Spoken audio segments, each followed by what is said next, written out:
Vous les avez déjà remarquées, ces traces qui se dessinent à travers des espaces verts? Savez-vous à quoi elles correspondent et ce qu'elles racontent de la mobilité des piétons? Pour comprendre, observez cette foule. Imaginez que vous aussi, vous cherchez à traverser cet espace, son cheminement préétabli.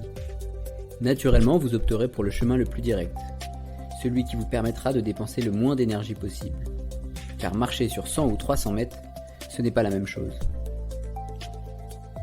Souvent, nos déplacements à pied sont contraints, par des obstacles, par des ronds-points, par des détours ou encore par des dénivellations.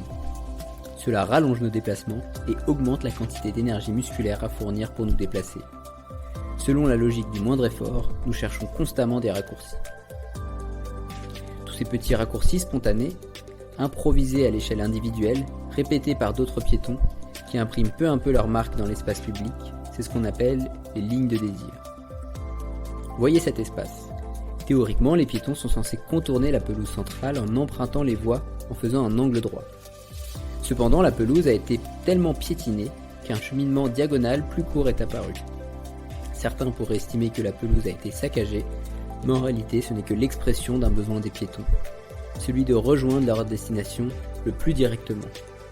Cet objectif n'avait pas été pris en compte lors de la conception de cette place, mais les piétons y ont spontanément remédié. Les lignes de désir révèlent donc des trajectoires idéales des piétons. Les anticiper dès la conception d'un quartier s'avère essentiel pour répondre à leurs besoins.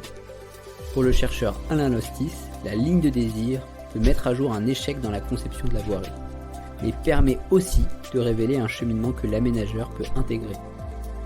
En s'intéressant aux lignes de désir, on peut facilement adopter le point de vue du piéton et identifier ce qui contraint ses déplacements. Plutôt que de nier ces trajectoires, les prendre en compte est une opportunité pour améliorer le confort de la marche.